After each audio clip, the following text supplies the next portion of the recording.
हम सीखने वाले हैं साइंस यानी विज्ञान में OMR के 20 क्वेश्चन जो यूपी बोर्ड में 2025 में बहुत इम्पोर्टेंट हैं। इसे आसानी से सीखें। जैसे क्वेश्चन दिया है, क्वेश्चन 1, चुंबकीय फ्लक्स का मात्रक क्या है? तो ए वेबर, बी वेबर प्रति मीटर, सी न्यूटन, डी इनमें से कोई नहीं। तो न्यूटन बल का मात्रक है और वेबर वेबर चुंबकीय फ्लक्स का मात्रक है। क्वेश्चन नंबर 1 का ए में गोला बनना है। फिर क्वेश्चन नंबर 2, शुद्ध जल का pH मान कितना होगा? तो ए 0 है, फिर बी 7 है, सी 14 है, डी 5 यानी 5 है। तो इसका ऑप्शन बी होगा। इसका ऑप्शन बी होगा। बी में गोला बने। और फिर क्वेश्चन नंबर 3, विद्युत विभवांतर का मात्रक है एम्पियर, ओम, वोल्ट, वाट। यानी एम्पियर विद्युत धारा का मात्रक है, ओम प्रतिरोध का मात्रक है और वोल्ट ये विद्युत विभवांतर का मात्रक है। क्वेश्चन नंबर सी आंसर होगा। और फिर क्वेश्चन नंबर 4, निम्नलिखित में मास्टर ग्रंथ यानी मास्टर ग्रंथ कौन है? थायराइड ग्रंथ, एडिनल ग्रंथ, पीनियल ग्रंथ या पीयूष ग्रंथ? तो इसमें ऑप्शन डी पीयूष ग्रंथ है। साइंस में मात्रक बहुत इंपॉर्टेंट है।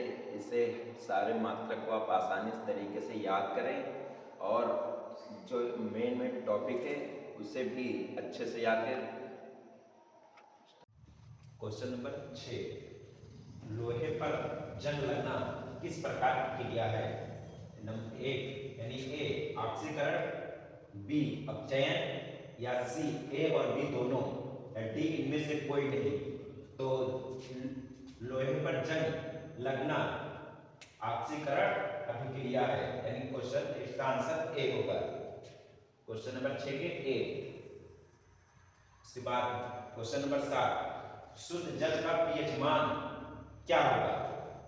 Option A 0, option B 7, option C 12, option D 1।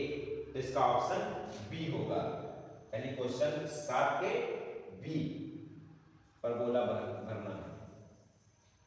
Question number 8, मनुष्य के मुख यानी मुंह में लाल ग्रंथियों की संख्या होती है, यानी 1 जोड़ी, 2 जोड़ी, 3 जोड़ी, 4 जोड़ी।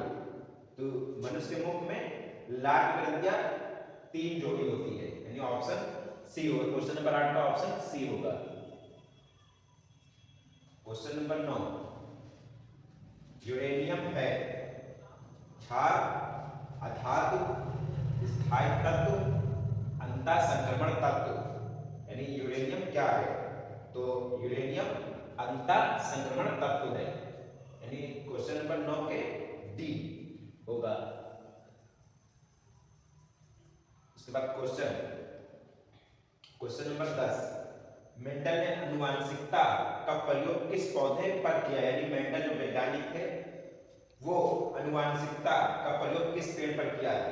ऑप्शन ए मटर, ऑप्शन बी गेंदा, ऑप्शन सी गुलाब, ऑप्शन डी गुड़हल। तो मेंडल ने आनुवंशिकता का प्रयोग मटर के पेड़ पौधे पर किया है, ऑप्शन ए। क्वेश्चन नंबर 10 का ऑप्शन ए होगा। क्वेश्चन नंबर 11, गोलीय दर्पण का फोकस दूरी और वक्रता त्रिज्या से संबंध है। ए F बराबर R/2, बी F बराबर 2R, सी R बराबर F/2, डी बराबर डी F बराबर R। तो इसका ऑप्शन होगा, यानी गोलीय दर्पण और गोलीय दर्पण की फोकस दूरी और विकृतता त्रिज्या से संबंध है F बराबर, यानी F फोकस दूरी है, R विकृतता त्रिज्या है और 2 कांस्टेंट है, यानी F बराबर R/2। इसका ऑप्शन ए होगा, यानी 11 का ए। और फिर क्वेश्चन नंबर 12, एक स्वस्थ मनुष्य अपनी नेत्र से निकट देख सकता है, यानी एक स्वस्थ व्यक्ति अपने निकट कितनी निकट देख सकता है? तो ऑप्शन है ए अनंत, यानी उसका दूर बिंदु अनंत होगा लेकिन निकट बिंदु नहीं होगा, यानी एक व्यक्ति कितनी दूर देख सकता है? तो अनंत, यानी उसकी कोई सीमा नहीं है। फिर option B 30 centimetre, option C 25 centimetre, option D 10 centimetre. इसका ऑप्शन सी होगा, यानी एक स्वस्थ मनुष्य अपनी नेत्र से कम 25 सेंटीमीटर देख सकता है। इसका ऑप्शन सी होगा, क्वेश्चन नंबर 12 का सी। इसके बाद क्वेश्चन नंबर 13, मस्तिष्क का उत्तरदायी होता है, यानी मनुष्य के दिमाग का उत्तरदायी होता है सोचने के लिए, हृदय,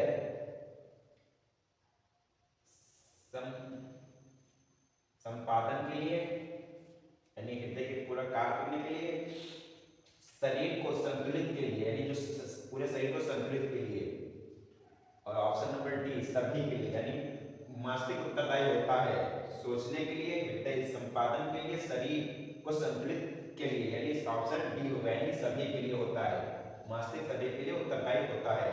तो क्वेश्चन नंबर 13 के डी आंसर होगा। क्वेश्चन नंबर 14, बहते हुए रक्त को रोकने के लिए उपयोगी पदार्थ होता है, यानी किसी शरीर में चोट लग गया, खून बहने लगा, रक्त बहने लगा, उसके लिए उपयोगी होता है। ऑप्शन ए खाने का सोडा, ऑप्शन बी नौशादर, ऑप्शन सी धावन सोडा, ऑप्शन डी फिटकिरी। तो इसका ऑप्शन डी होगा, इसका ऑप्शन डी होगा, यानी क्वेश्चन नंबर 14 का डी। क्वेश्चन नंबर 15, स्वयं प्रकाश जब प्रिज्म से गुजरता है तो सर्वाधिक विचलन होता है। आंसर ए लाल रंग में, ये लाल रंग में सबसे कम होता है। ऑप्शन बी बैगनी रंग में, ऑप्शन सी पीले रंग में, ऑप्शन डी हरे रंग में, यानी सबसे कम लाल रंग में होता है, सबसे ज्यादा बैगनी रंग में होता है। तो ऑप्शन बी होगा, यानी 15 का बी। फिर क्वेश्चन नंबर 16, जल को जीवाणु रहित बनाने के लिए उपयोगी पदार्थ है।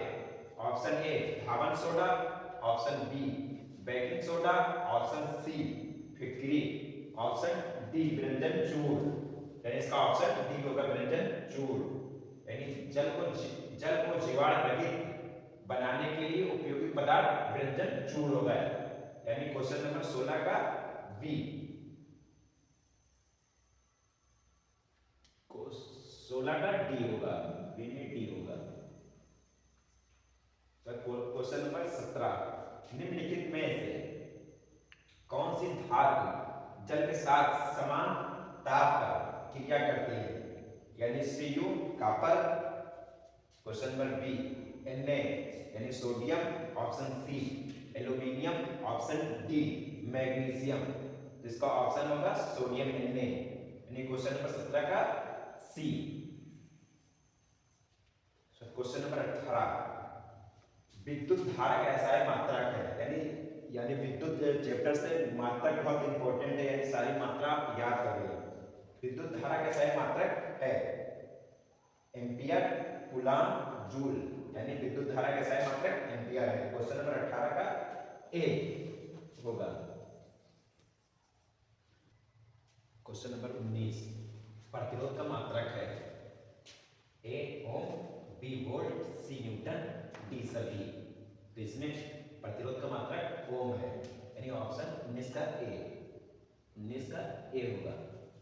क्वेश्चन नंबर 20, प्रोपेन का सूत्र है, यानी प्रोपेन मतलब प्रो यानी 3, यानी 1 2 3, यानी प्रो बारह 3, यानी 3 कार्बन हो, यानी ये क्वेश्चन नंबर बी होगा, यानी ऑप्शन बी होगा। बी होगा।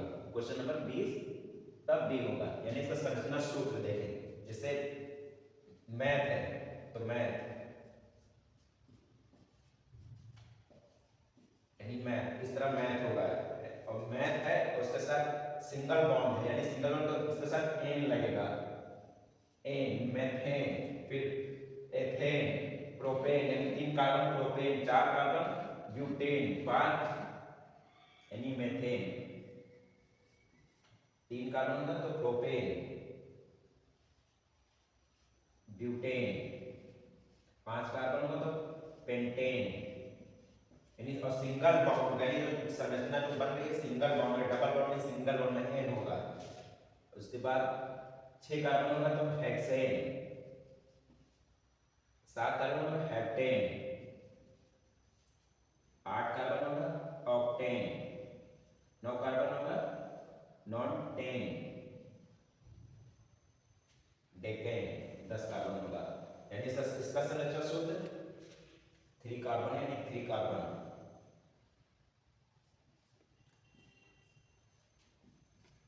यानी इसके साथ 8 H है तो एक H यहाँ होगा, एक H यहाँ होगा, एक H यहाँ होगा, एक H यहाँ होगा, एक H यहाँ होगा, एक H यहाँ होगा, यानी 2 H, 2 4 H, 2 H यहाँ बचा है, यानी 3 ऊपर H है, 3 नीचे, एक इधर है, इधर है, 8 H होगा। यानी उसके साथ में सिंगल बॉन्ड होना चाहिए तब प्रोपेन होगा। इस टॉपिक में कोई प्रकार की समस्या हो तो हमें कमेंट बॉक्स में ज़रूर बताएं, और कोई चैप्टर यानी कोई सब्जेक्ट में आपको दिक्कत हो रही तो उसे भी हमें बताएं, और चैनल को फॉलो करें। और इस टॉपिक को हम एक अलग से वीडियो लाके आपको बताएंगे कि इस टॉपिक को कैसे आसानी से सीखें।